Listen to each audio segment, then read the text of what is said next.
Bonsoir à toutes et tous pour notre suite sur les dons spirituels. Alors ce soir, nous allons voir un don qui peut-être nous semble éloigné un petit peu dans un certain sens où on ne sait pas trop comment l'appréhender et j'espère qu'après cette étude biblique, vous allez avoir reçu l'aide dont vous avez besoin pour comment on doit manifester ce don. Je vous rappelle que les dons spirituels qui sont énumérés ici dans l'Épître aux Corinthiens sont des actions d'onction, de puissance qui étaient la vie des cultes des premiers chrétiens. Et que finalement, lorsqu'on lit tout cela, eh bien, nous devrions aujourd'hui, nous à nouveau, revivre ces choses. En fait, on n'aurait jamais dû arrêter de les vivre.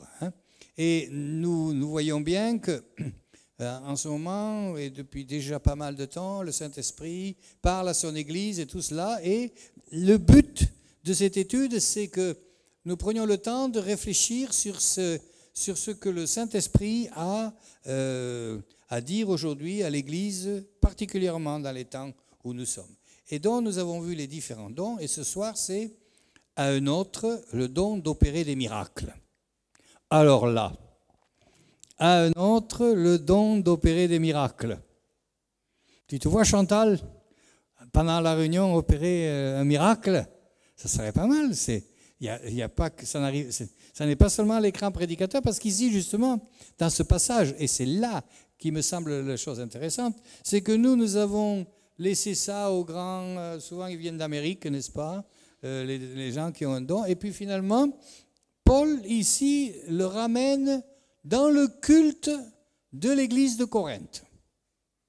Alors, c'est pour cela que cette notion-là, alors par contre, dès qu'on lit ça, le don d'opérer des miracles, qui oserait dire en prière pendant le moment de louange, « Seigneur, donne-moi le don d'opérer des miracles ». Je pense que là, personne n'oserait le faire, et si quelqu'un le fait, les autres vont dire « Ah ben, il n'est rien fier celui-là, pour qui il se prend hein ?» Voilà. Et là, j'ai appris l'accent du Polais. Hein, bon. Mais voilà. Et donc, finalement, on peut penser des tas de choses, mais ce que nous voyons ici, dans l'Épître aux Corinthiens, que cela fait partie de la vie normale de l'Église et que normalement, il devrait y avoir des miracles. Le don d'opérer des miracles, c'est le pouvoir que le Saint-Esprit donne à quelqu'un pour accomplir des actes puissants et surnaturels. Alors déjà, le don des miracles, c'est intéressant parce que le mot miracle, dans le texte ici, a un sens plus large que pour nous, miracle, c'est tout de suite quelque chose de surnaturel. Mais le mot miracle, que nous ne traduisons pas miracle, en grec veut aussi dire signe. Et ainsi, nous voyons après les noces de Cana, quand il est écrit « Tel est le premier miracle que Jésus a fait », eh bien, le mot sémion est un mot de signe. Ah, j'avais fait des feuilles, vous pouvez les distribuer peut-être. Ça, c'est les premières, et puis après, il y a la deuxième. Et donc, le mot miracle veut aussi dire signe. Et c'est là qu'on voit pourquoi c'était important dans l'Église première que cela arrive. Alors maintenant, je voudrais que nous analysions pourquoi en fait on pourrait parler maintenant là des miracles. Et c'est ma deuxième diapo là, l'importance de l'étude des miracles. Et j'ai mis 4 raisons pour lesquelles il est important que nous étudions ce thème sur les miracles.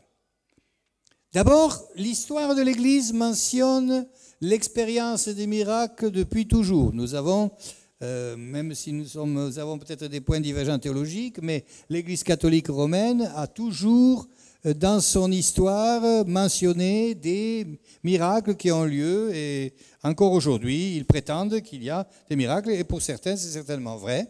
Dieu fait des miracles. Deuxièmement, l'important aussi dans l'Église de penser aux choses des miracles, c'est que la science rejette le miraculeux. Les miracles n'existent pas pour la science. Et c'est devenu de plus en plus puissant et fort. Il y a une deuxième feuille ici que tu peux distribuer aussi. Oui. Comme ça, ils auront tout. Ensuite, la Bible, troisièmement, la Bible parle de nombreux miracles. Et nous allons voir que finalement, tous ces miracles dont parle la Bible. Et troisièmement, la croissance de l'Église aujourd'hui se fait dans le monde au travers des miracles.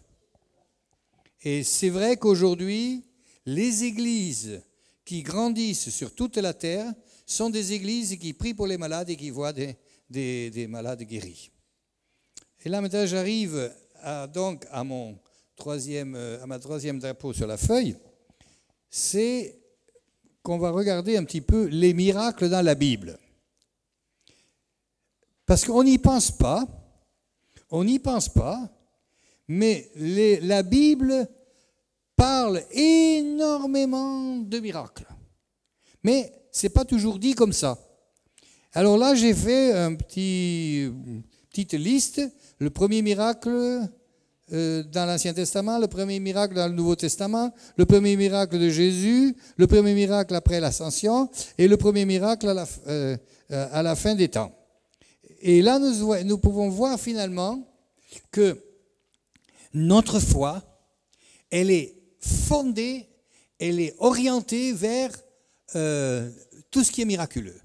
Premier miracle, la création du ciel et de la terre.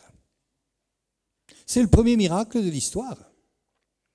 Alors, je sais aujourd'hui, par exemple, le jeune homme qui est là, lui, à l'école, on lui dit c'est le Big Bang, ça se fait par hasard, etc. C'est d'ailleurs ça qui est un peu, qui nous interroge tout le temps. Comment on peut dire que toute la création s'est faite toute seule et puis aujourd'hui, il n'y a rien qui se fait seul? Hein, si je vous dis mon iPad s'est fait tout seul, il y a eu une explosion dans une base. Vous allez me dire, oh le pasteur. Hein? Mais c'est ce que nous disent les scientifiques avec la belle création qui est autour de nous. Donc, le premier miracle déjà, la Bible commence par le récit d'un premier miracle. Et au commencement, Dieu créa les cieux et la terre. Ensuite, dans le Nouveau Testament, le premier miracle dont on entend, c'est le Saint-Esprit venu sur Marie et elle se trouva enceinte sans l'intervention d'un homme. Alors c'est vrai que beaucoup de gens contestent ça, hein? Mais nous le croyons, le Saint-Esprit, il a fait ça. Ensuite, dans le premier miracle qu'a fait Jésus, ça c'est le Nouveau Testament qui nous le dit, les noces de Cana sont le premier miracle. Puis après l'ascension, le premier miracle qui est arrivé, c'est l'effusion du Saint-Esprit, le don de parler en langue, avec la révélation à Pentecôte. Et ensuite, le premier miracle à la fin des temps, quand tout sera fini.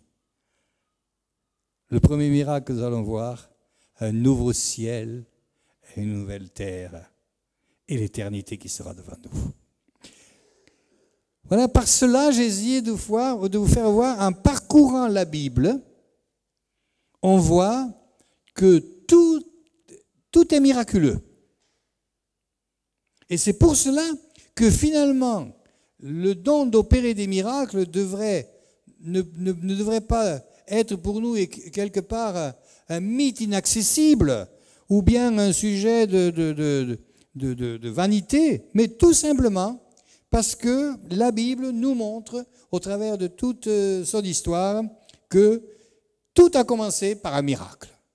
Alors j'ai pris là les 5 événements importants, mais nous savons que cette liste, elle n'est pas exhaustive.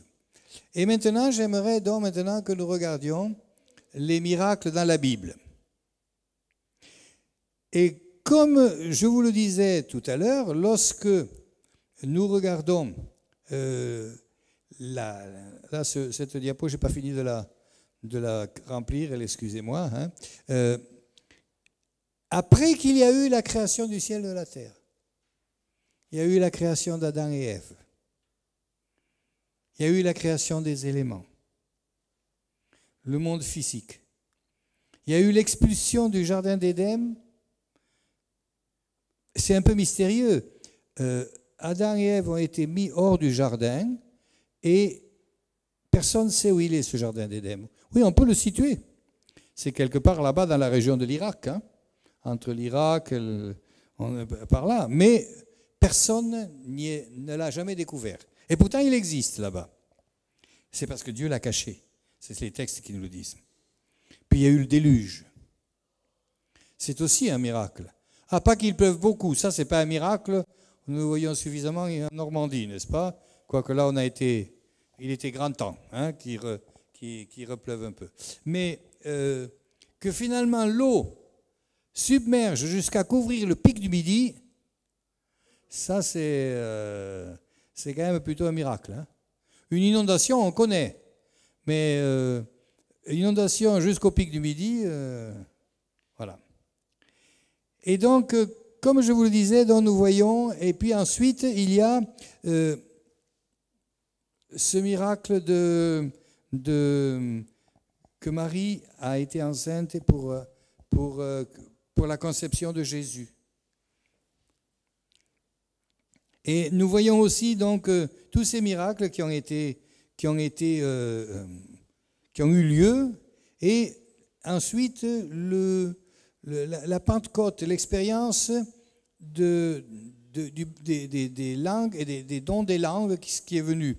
Et ils se mirent tous à parler en langue. Et là, ce miracle-là, il a quelque chose de spécifique ou d'un peu plus parlant, parce que quand on voit à Pentecôte les langues, c'est ce qui a réuni tous les disciples et attiré ceux qui ne connaissaient pas l'Évangile.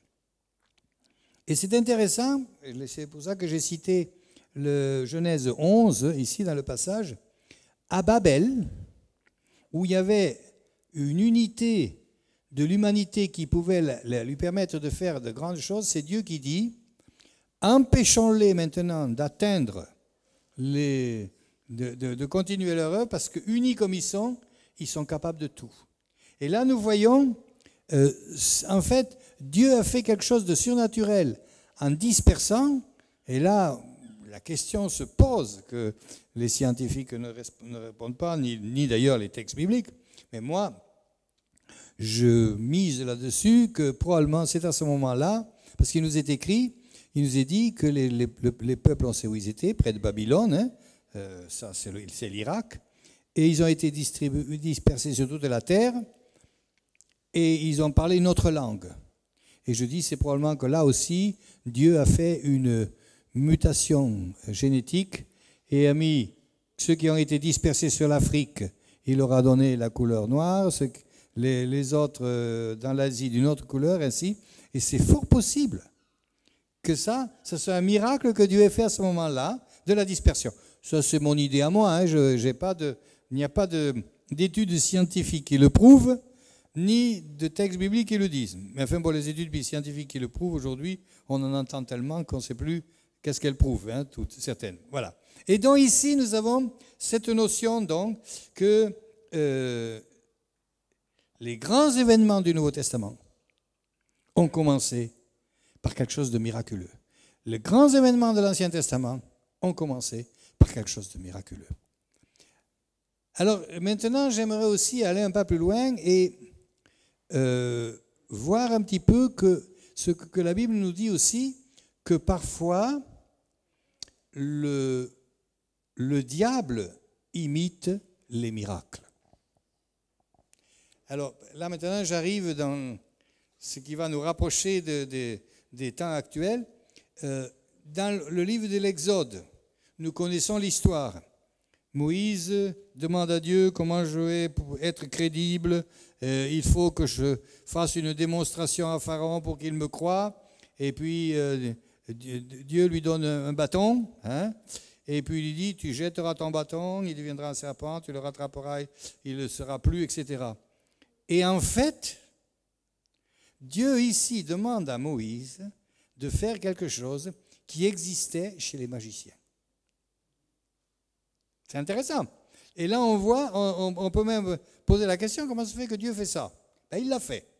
Mais ce que nous voyons lorsque le bâton de Dieu a été lancé, il est venu un serpent, les magiciens ont fait la même chose, mais là, il y a la différence par rapport au bâton de Moïse et au bâton des magiciens, c'est que le serpent du bâton de Moïse a dévoré les autres.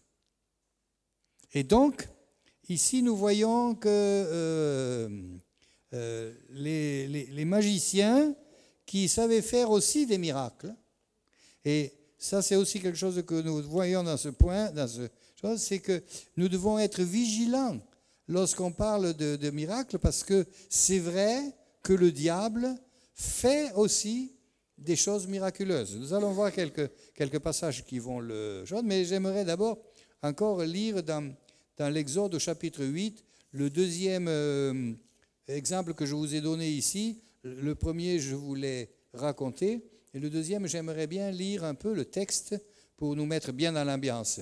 Dans Exode 8, 12 et suivant. L'Éternel dit à Moïse, « Dis à Aaron, étends ta verge, frappe la poussière de la terre, elle se changera en poux dans tout le pays d'Égypte. » Ils firent ainsi.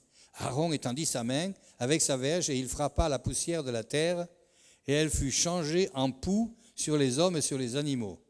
Bon, nous, on a été envahis par des mouches qui ont pondu et ma femme a été désespérée de centaines d'asticots qui devenaient des mouches dans la maison. On ne sait pas d'où ça vient. Enfin, c'est reparti maintenant, merci Seigneur. Hein. Et d'ailleurs, quand elle était un peu toute perturbée presque, ou je ne sais pas comment dire, à nettoyer tout ça, j'ai pensé justement à ce que disait la Bible. Et ici, il nous est dit, toute la poussière devient des poux. Imaginez-vous la situation. Des poux partout. On a la peine, là maintenant, bientôt, les parents qui ont des enfants, ils vont voir des enfants qui vont faire comme ça quand ils rentrent. Là, il faudra vérifier, parce que ça va être la saison des poux. Pas seulement du Covid, aussi la saison des poux. Hein. Et donc, il nous est dit ici, les magiciens employèrent leurs enchantements pour produire les poux, et ils ne le purent pas. Parce que les poux étaient sur les hommes et sur les animaux.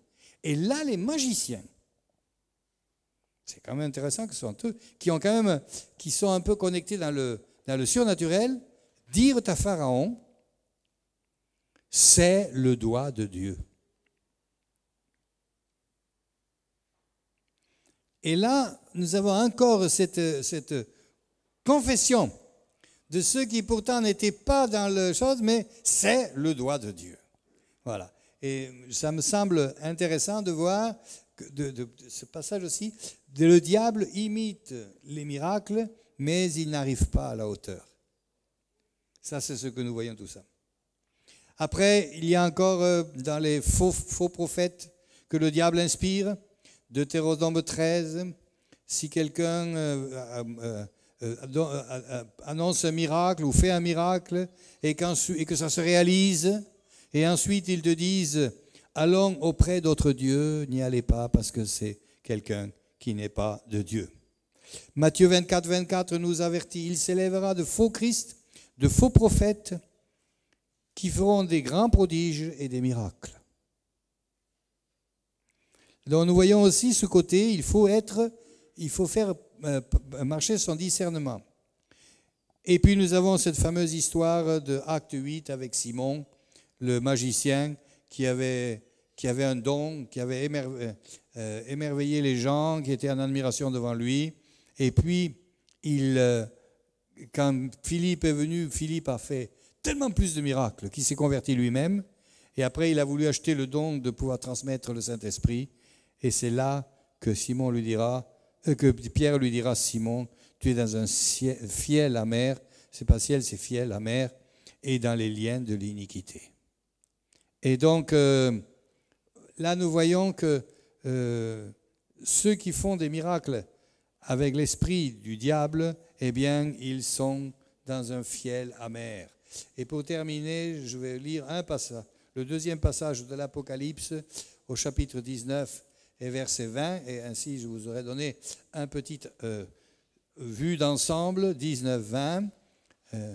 Et la bête qui fut prise, et avec elle le faux prophète qui avait fait devant elle les prodiges par lesquels elle avait séduit ceux qui avaient pris la marque de la bête et adoré son image, ils furent tous les deux jetés vivants dans les temps ardents de feu et de soufre. Et les autres furent tués par l'épée qui sortait de la bouche de celui qui était assis sur le cheval, et tous les oiseaux se rassasièrent de leur chair. Et là, on voit qu'il y a une finale pour ceux qui ont fait des miracles avec la puissance du diable. Alors maintenant, pour bientôt terminer mon étude, j'ai fait un point qui s'appelle théologie et science. Et ensuite, on verra les miracles aujourd'hui. En fait, ici arrive la question par rapport aux miracles. Je vous le disais au début, les jeunes lycéens, collégiens aujourd'hui à l'école, on leur dit que les miracles n'existent pas, que la création n'existe pas. Tout doit être expliqué. Et ici, nous avons justement un grand conflit entre la foi que nous avons et le matérialisme intellectuel, qu'il soit scientifique, qu'il soit dans d'autres domaines. Et finalement, pour la science, le miracle n'existe pas. Alors, ils essaient de nous coincer et de nous amener des arguments qui sont contre. Et on voit, lorsqu'on regarde l'histoire de l'Église, que finalement, expliquer les miracles n'a jamais été facile. Et pour cause. Si je peux expliquer, c'est à mon niveau intellectuel, donc c'est plus miraculeux. Si c'est miraculeux, je ne peux plus l'expliquer. C'est aussi simple que ça. Et d'ailleurs, je reviens à la création qu'on a vue. Dans l'Épître aux Hébreux, il est écrit, c'est par la foi que nous savons que la terre a été créée. Et sans la foi, c'est inexplicable. Et c'est pour ça que toutes ces théories de l'évolution et tout ça qui sont négatives. Parce que vous voyez, on dit à nos jeunes aujourd'hui, tu n'es que le fruit du hasard, tu n'es qu'un amas, tu n'étais dans le ventre de ta mère qu'un amas de cellules qui s'est multiplié. Aujourd'hui, ça s'est multiplié comme ça aurait pu se multiplier autrement, par hasard, etc. Et puis, voilà, il n'y a pas de créateur là derrière. On leur enlève une espérance. On leur enlève une valeur.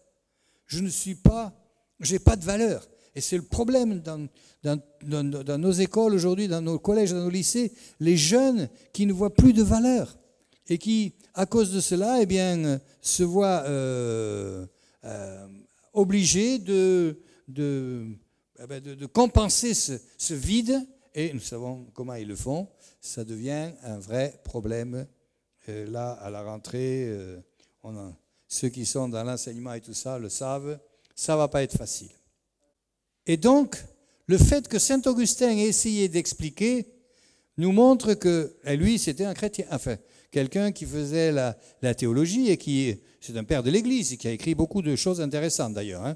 Et donc, lui, il avait expliqué cela comme ça. Il disait, voilà, le miracle, c'est l'accélération d'un processus naturel qui conduit la chose de la nature plus loin. Et il dit l'exemple des noces de Cana, Jésus a pris de l'eau, et puis vous savez, pour avoir du vin, il faut la vigne, il faut la pluie, et tout ça. Et donc, c'est un peu une évolution de la matière qui a fait le miracle. Mais cette explication de saint Augustin va difficilement en harmonie avec l'explication de la naissance virginale de Jésus, l'explication comment Jésus a marché sur les eaux, et encore moins l'explication de la résurrection. Mais on voit ici que l'explication du miracle sera toujours difficile. Et c'est pour cela que c'est dans les dons spirituels que nous avons besoin d'étudier les miracles. C'est pour cela que la parole de Dieu et l'apôtre Paul, dans l'Épître aux Corinthiens, met quand même cette réalité, cette possibilité du miracle, mais dans le cadre d'un don spirituel. Alors certains scientifiques essaient d'expliquer les miracles en disant que c'est psychologique, parce que on peut penser que, Je me rappelle un chrétien qui était allé voir un psychiatre, et puis le psychiatre lui avait dit, mais il faut que vous... qu'il avait un problème, puis au lieu de donner une solution, il dit, mais non, mais vous devez arrêter de penser comme ça. Vous devez penser, je vais bien, et tout ira bien, et tout cela. Et puis, à la fin de la consultation, le patient s'en va et sans payer. Il lui dit, eh monsieur, vous n'avez pas payé votre consultation. Et il dit à son psychiatre, eh bien, faites comme vous m'avez dit, dites, je suis payé, je suis payé, je suis payé. Hein. Voilà. Et c'est un peu, voilà, finalement, cet homme avait bien renvoyé l'ascenseur, mais c'est un peu ce qu'on essaie de nous dire. Donc, le miracle, c'est quelque chose qui dépasse notre intelligence. Comme toute la foi, c'est pour cela que lorsque j'ai réfléchi à ça, le don des miracles, finalement, en fait, ce sont des actes qui sont tellement inexplicables que même ceux qui ne peuvent pas croire seront obligés de croire lorsque des choses vont se faire. J'aimerais maintenant terminer par les miracles aujourd'hui. Il est évident, lorsqu'on lit la Bible, que depuis le début jusqu'à la fin, tous les grandes choses qui sont passées ont été miraculeuses. On voit, tant dans l'Ancien comme dans le Nouveau Testament, la Bible nous invite à croire aux miracles. Et en croyant aux miracles, nous allons vivre les miracles. Alors, j'aimerais par exemple, pour en prendre qu'un, celui du parler en langue par exemple, qui est le signe d'une effusion puissante du Saint-Esprit. Eh bien, si nous recevons cette force, alors ce n'est pas psychologique, déjà, mais c'est surtout qu'on va recevoir une puissance authentique qui va nous donner la force de faire des choses qu'on ne serait pas capable de faire. Et ensuite, on voit aussi que, et c'est là que c'est intéressant aussi, beaucoup de miracles ont été faits dans des moments de crise. Jésus a marché sur les eaux dans un moment où les disciples étaient en crise. Les malades qui ont été guéris, ils étaient en crise. Ils étaient malades et n'avaient pas d'espérance. Et à ce moment-là, il n'y avait pas la cotorep encore. Hein. Il n'y avait pas tout ça. C'était grave quand on était malade, qu'on était aveugle ou boiteux ou comme cela. En fait, on peut voir toujours dans la Bible, le miracle sort la personne de la crise.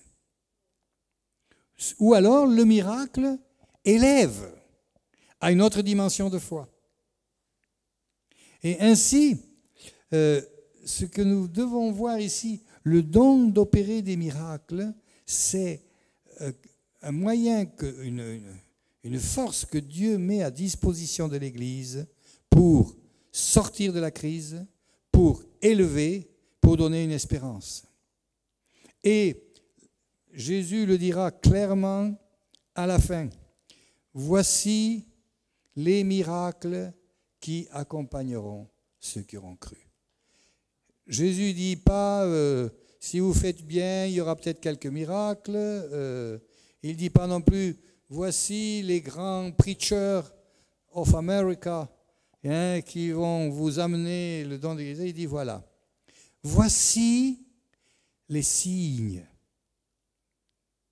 que nous appelons aussi miracles, qui suivront, qui accompagneront ceux qui auront cru. Le miracle est un compagnon de la prédication de l'Évangile. Le miracle est un compagnon pour nous aider à bien vivre la présence du Seigneur. Quand je suis à bout, je me mets à prier en langue, un quart d'heure s'il le faut, si je ne sais plus, ou comme cela, ou bien, comme je vous le disais, par rapport à l'onction d'huile. Oh, je suis malade, on va venir prier pour moi.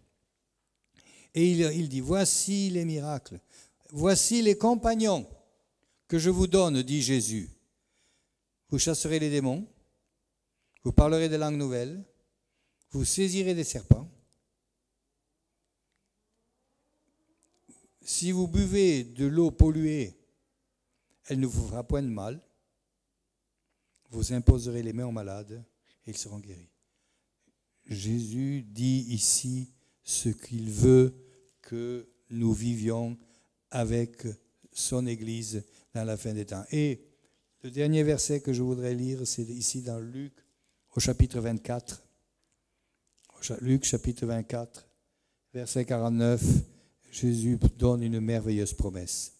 Voici, dit-il à ses disciples, c'est juste avant l'ascension, dernier mot avant l'ascension. Voici, j'enverrai sur vous ce que mon Père a promis, mais vous restez dans la ville jusqu'à ce que vous soyez revêtus de la puissance d'en haut. Il les conduisit jusqu'à vers Béthanie et ayant levé les mains, il les bénit. Pendant qu'il les bénissait, il se sépara d'eux et fut enlevé. Pour eux, après l'avoir adoré, ils retournèrent à Jérusalem avec une grande joie.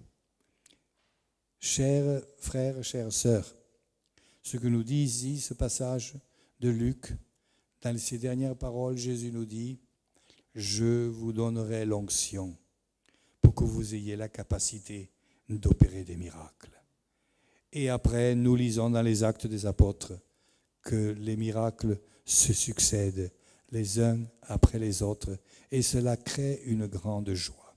Et ça, c'est quelque chose qui est très important, la joie que procure le fait de faire des miracles.